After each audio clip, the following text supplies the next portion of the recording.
Bismillahirrahmanirrahim. Assalamualaikum warahmatullahi wabarakatuh. Alhamdulillahirabbil alamin wassalatu wassalamu ala asrofil anbiya'i wal mursalin wa ala alihi wa sahbihi ajma'in. Allahumma shalli ala sayyidina Muhammad wa ala ali sayyidina Muhammad amma ba'du. Sebelumnya kenalkan kami dari kelompok pemikiran Amin Al-Ghuli ingin mempresentasikan tentang pemikiran-pemikiran beliau yang mana nantinya akan disampaikan secara ringkas terkait biografi dan juga pemikiran serta contoh daripada praktek apa yang menjadi metode penafsiran daripada Amin Al-Ghuli. Langsung saja. Untuk yang pertama akan dijelaskan terkait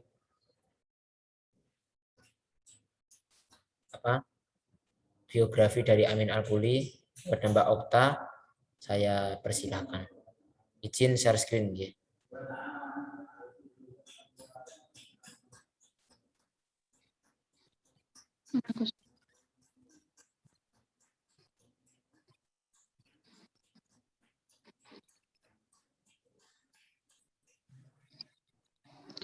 Oke, yang pertama mengenai riwayat hidup Amin Al-Ghuli. Nama lengkap beliau adalah Amin Ibnu Ibrahim Abdul Baqi Ibnu Amir Ibnu Ismail Ibnu Yusuf Al-Ghuli. Nah, beliau lahir pada tanggal 1 Mei 1895 di Menofia, sebuah kota kecil di Mesir. Beliau ini berasal dari keluarga petani gandum yang berpegang ketat pada tradisi keagamaan Al-Azhar. Kakek beliau bernama Syekh Ali Amir Al-Ghuli yang terkenal dengan sebutan Al-Sibhi, seorang alumni Al-Azhar dengan spesialisasi qiraat. Pada usia 7 tahun, beliau tinggal bersama pamannya dan digembleng dengan pendidikan agama yang sangat ketat seperti menghafal Al-Quran, menghafal tajwid at-tufah dan al-jazariyah, fikih, dan nahwu. Adapun kitab yang wajib dihafal adalah Asy-Syamsiyah, Al-Kanz, Al-Jurumiyah, dan Matan Alfiyah. Dalam penghafalan itu, beliau diberi keistimewaan, yakni di usia yang ke-10 tahun, beliau sudah hafal Al-Quran, khususnya qiraat hafaz dalam waktu singkat, yaitu selama 18 bulan. Pendidikan beliau. Beliau menempuh pendidikan formal di Sekolah Tinggi Hakim Agama pada tahun 1920.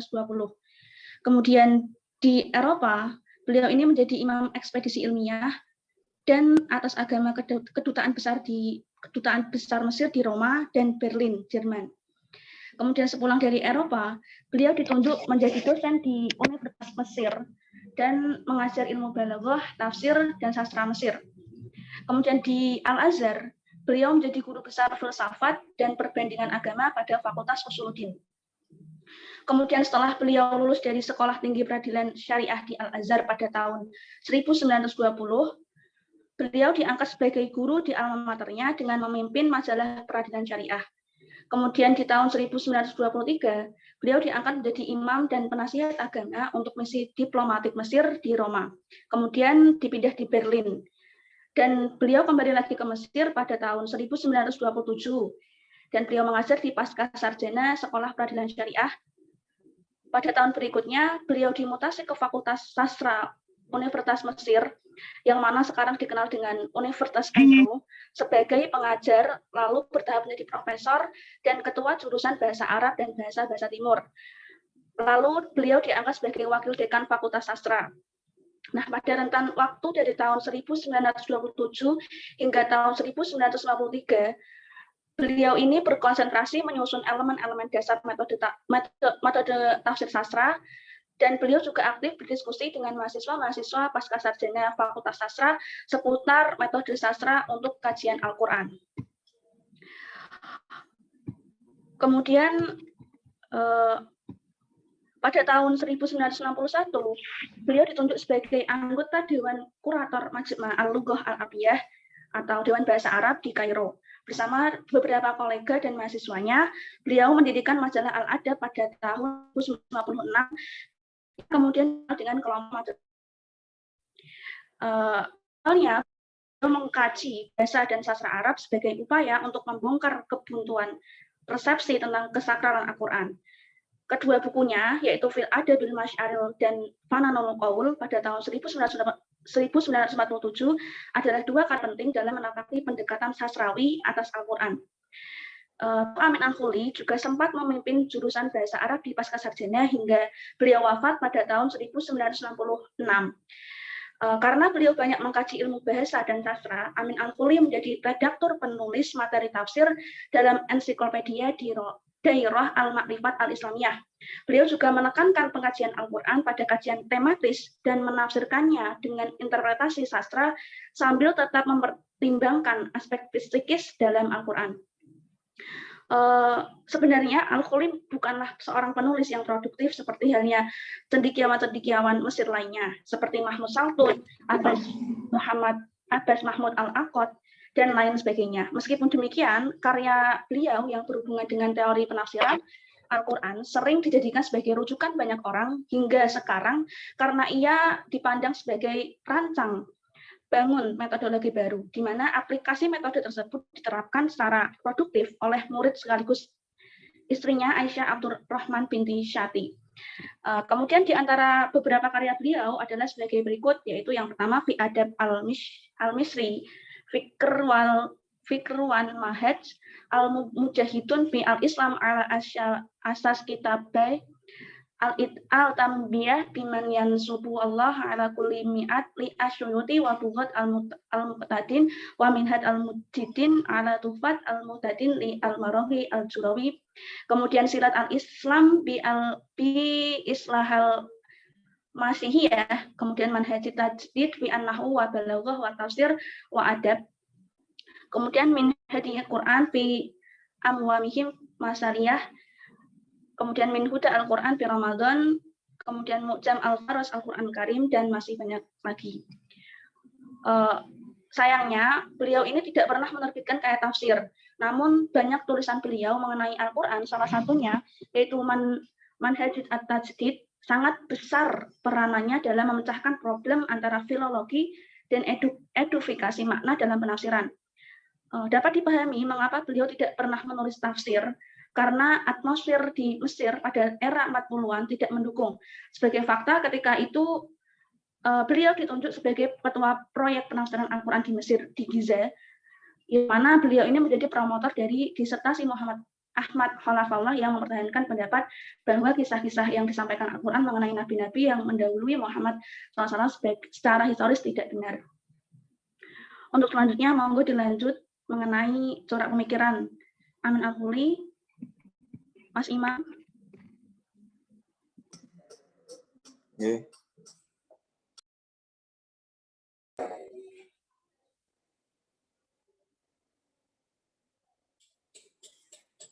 Corak pemikiran Amin Al-Khuli. Metode tafsir sastra Amin Al-Khuli melalui dua tahap.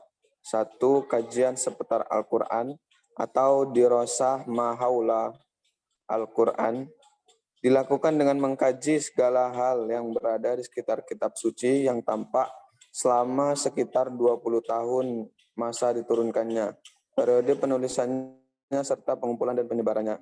Yang kedua, kajian tentang Al-Quran atau yang disebut dengan dirosah fi Al-Quran nafsihi, membahas kosakata yang ada dalam teks, kemudian membahas susunan kata tersebut dalam kalimat dengan menggunakan berbagai ilmu bahasa yang ada. Next.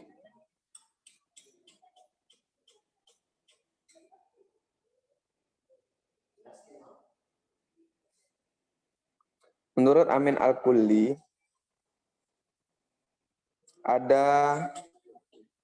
telah membuat rumusan tahapan sebagai kerangka operasional dalam penerapan dua hal di atas, yakni yang pertama, memperhatikan semua ayat yang membicarakan suatu subjek dan tidak hanya membatasi pada penafsiran satu ayat saja dengan mengabaikan pernyataan-pernyataan lain dalam topik yang sama.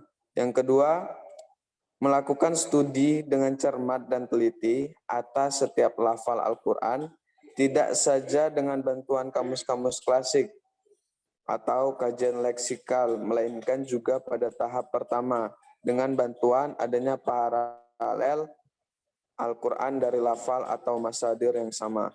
Ketiga, menganalisis bagaimana Al-Quran menggabungkan lafal-lafal ke dalam kalimat serta hendaknya menjelaskan efek psikologi bahasa Al-Quran terhadap para pendengarannya.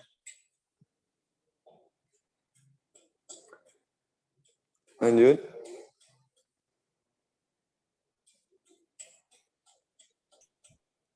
Baik, terima kasih Mbak Okta dan juga Mas Imam yang telah menyampaikan terkait biografi dan juga corak pemikirannya. Kemudian selanjutnya yaitu terkait yang dikatakan salah satu contoh penafsiran tentang yang menggunakan metode sastra dari Amin Al-Ghuli. Di sini kami mengambil penafsiran tentang ayat-ayat Al-Maut wal Haya dengan metode sastra Amin Al-Ghuli. Perlu diketahui bahwasanya kata Al-Maut dan wal Haya jika ditafsirkan menggunakan metode sastra Amin Al-Ghuli, yaitu yang pertama kita harus mengetahui bahwasanya ayat tersebut atau kata tersebut diulangi berapa kali dalam Al-Quran. Maka di sini kami menemukan bahwasanya kata Al-Haya dalam Al-Quran disebutkan sebanyak 189 kali. Kemudian kata Al-Maut disebutkan 161 kali.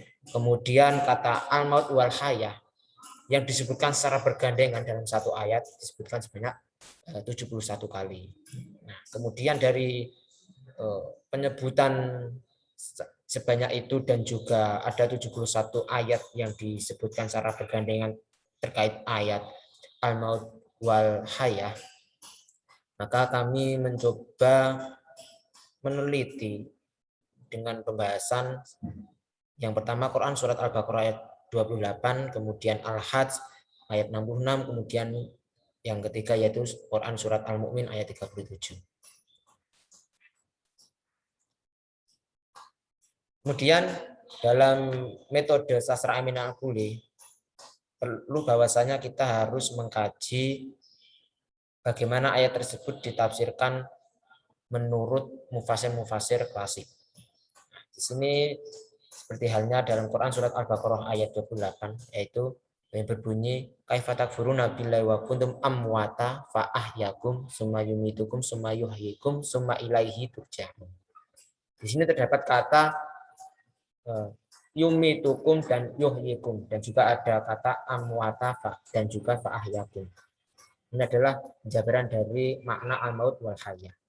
Yang mana Ibnu Hayyan sendiri berpendapat bahwasanya yang dimaksud dengan al-maut dan al-haya atau kematian dan kehidupan dalam ayat ini diberitakan oleh Allah yang menimbulkan banyak pendapat di antaranya seperti satu yaitu mati pertama adalah ketiadaan sebelum penciptaan, hidup pertama adalah ketika tercipta, kemudian mati kedua adalah yang terjadi ketika kita di dunia, dan hidup yang kedua adalah kebangkitan di hari kiamat. Itu adalah salah satu pendapat yang mengatakan penafsirannya tentang al-maut dan al-haya. Kemudian pendapat kedua yaitu mati pertama adalah kematian di dunia.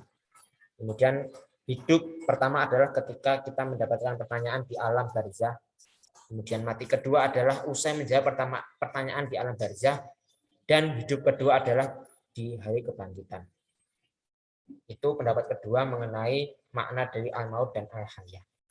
Kemudian pendapat ketiga yaitu mati pertama adalah ketika manusia keluar dari tubuh bapaknya bagaikan tetesan air mani. Itu dikatakan sebagai mati pertama. Kemudian hidup pertama adalah ketika mereka keluar dari rahim ibunda, baru bisa dikatakan hidup. Kemudian mati kedua adalah ketika ajal di dunia, kemudian hidup kedua adalah kebangkitan. Ini pendapat tentang al-maut dan al-haya pada ayat Quran surat Al-Baqarah ayat 28. Kemudian pembahasan ayat berikutnya yaitu mengenai al-maut dan al-hayah pada Quran surat Al-Hajj ayat 66 yang berbunyi wa huwallazi ahyakum summa yumitukum summa yuhyikum innal insana lakafur. Terdapat kata kalimat ahyakum summa yumitukum summa yuhyikum. Ada kata yumit dan juga yuhyikum. Nah, di sini pendapat mufasir terkait makna al-maut dan al-hayah menurut Ibnu Mas'ud sendiri yaitu kehidupan pertama itu benar-benar ada, begitu juga dengan kematian yang tidak bisa dilakukan lagi, dan setelah kematian itu ada kehidupan yang lain. Itu menurut Ibnu Asyur bahwasanya setelah kematian akan ada kehidupan lagi yaitu di akhirat. Kemudian pembahasan berikutnya tentang al-maut dan al-hayah, kami mengambil Quran surat Al-Mu'minun ayat 37 yang mana berbunyi in hiya illa ahyatuku ahya in hiya illa hayatuna dunya namutu wa nahya wa ma nahnu bimab'utsin. Di mana di sini Imam Zamakhsyari yang kita kenal sebagai orang yang ahli dalam ilmu bahasa menjelaskan makna atau penafsiran kata namutu wa nahya, setengah atau dimatikan dengan setengah, it lagi akan dihidupkan atau akan dilahirkan, dan suatu zaman akan musnah dan akan datang zaman lainnya. Dia mengatakan bisa dikatakan bahwasanya setelah kehidupan ini selesai akan ada zaman yang baru lagi setelah hari kiamat. Bisa dikatakan lebih jelasnya seperti itu. Nah, kemudian dengan menggunakan metode sastra Amin Al-Quli setelah menghimpun ayat-ayat tentang al-maut dan al-hayah, kemudian kita bisa mengambil makna keseluruhan, yaitu mengambil dari kitab Lisanul Arab bahwasanya kata al-maut ini juga memiliki makna yaitu tanah yang gersang yang tidak ada tumbuhan. Maka setelah memahami dari berbagai ayat-ayat sudah disebutkan, kemudian ada penafsiran-penafsiran dari para mufasir klasik, maka kata al-maut di sini bisa diartikan sebagaimana berikut. Yang pertama yaitu hilangnya sifat pertumbuhan dalam tubuh hewan. Hewan di sini bisa dikatakan manusia. Begitupun hilangnya pertumbuhan terhadap tumbuh-tumbuhan. Contohnya bagaimana firman Allah mengatakan yuhyil arda ba'da mautiha. Allah telah menghidupkan bumi setelah sebelumnya mati. Di sini bisa dikatakan sebagai bumi itu dahulunya mati sebagai mungkin tumbuh-tumbuhannya, kemudian menghidupkannya kembali. Kemudian makna al-maut yang kedua yaitu hilangnya fungsi akal atau bodoh. Nah, tidak hanya dikatakan sebagai orang mati kemudian dia sudah hilang dari dunia kemudian ke akhirat. Tidak hanya itu saja, tapi orang yang fungsi akalnya hilang atau bisa dikatakan bodoh itu bisa dikatakan sebagai al-maut. Nah, makna dari al-maut itu sendiri yaitu orang-orang yang bodoh. Kemudian hilangnya fungsi indera. Nah, hilangnya fungsi indera mungkin bisa rasa, orang tersebut tidak bisa merasakan. Ini bisa dikatakan juga dengan makna dari al-maut itu sendiri. Nah, ini kemudian ada pendapat juga yang mengatakan bahwasanya tidur yang berat. Tidur itu adalah sebuah makna daripada kata al-maut itu sendiri. Kemudian next. Setelah membahas tentang kata al-maut dan al-hayah, al-maut, kemudian kita akan menganalisis kembali tentang al-hayah. Bagaimana tadi telah disebutkan tentang penafsiran dari para mufasir, kemudian ayat-ayat yang terkait, maka dalam Lisanul Arab ini al-hayah itu memiliki makna yaitu sesuatu yang memiliki roh. Al-hayah ini sesuatu yang memiliki roh dalam kitab Lisanul Arab. Maka hakikat dari kata al-hayah dalam Al-Quran dapat dipahami melalui teori sastra Amin Al-Quli, yaitu hakikat majas antara lain. Hakikat dari kata al-hayah itu dapat diartikan sebagai yang pertama, makna kata al-hayah mencakup dua hal, yaitu sesuatu yang memiliki ruh dan suatu hewan yang berkembang. Nah, Ini bisa dikatakan yaitu poin pertama, yaitu yang penting yaitu hewan atau manusia yang memiliki roh atau tumbuhan yang bisa berkembang itu dikatakan dengan al-hayah atau kehidupan itu tadi. Kemudian yang mana yang kedua yaitu man al-hayah secara majas bisa diarahkan pada selain makna yang memiliki roh dan dapat berkembang, namun dapat dimaknai juga sebagai pemisah antara orang mukmin dan orang kafir. Nah, di sisi lain secara zahir bisa dilihat al-hayah itu orang yang hidup, orang yang masih memiliki nyawa. Secara batin juga mungkin bisa dikatakan al-hayah ini memiliki makna antara orang kafir dan juga orang mukmin. Orang kafir itu bisa dikatakan sebagai al-maut atau orang yang mati. Bisa di sini mati, di sini mungkin mati hatinya. Dia tidak beriman, itu bisa dikatakan sebagai mati. Kemudian orang mukmin, orang yang hidup hatinya dan beriman kepada Allah itu memiliki makna sebagai al-hayah atau kehidupan itu tadi.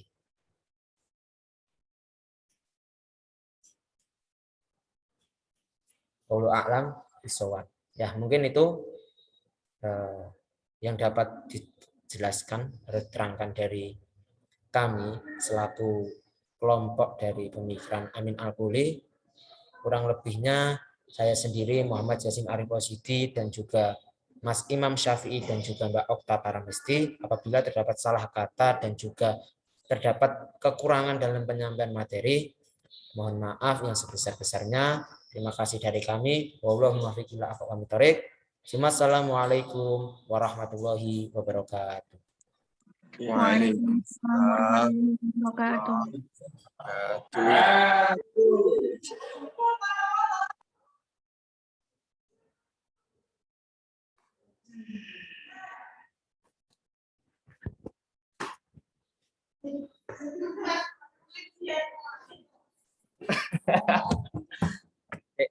Coba di N sih ya. Di N jangan keset. Oke, makasih.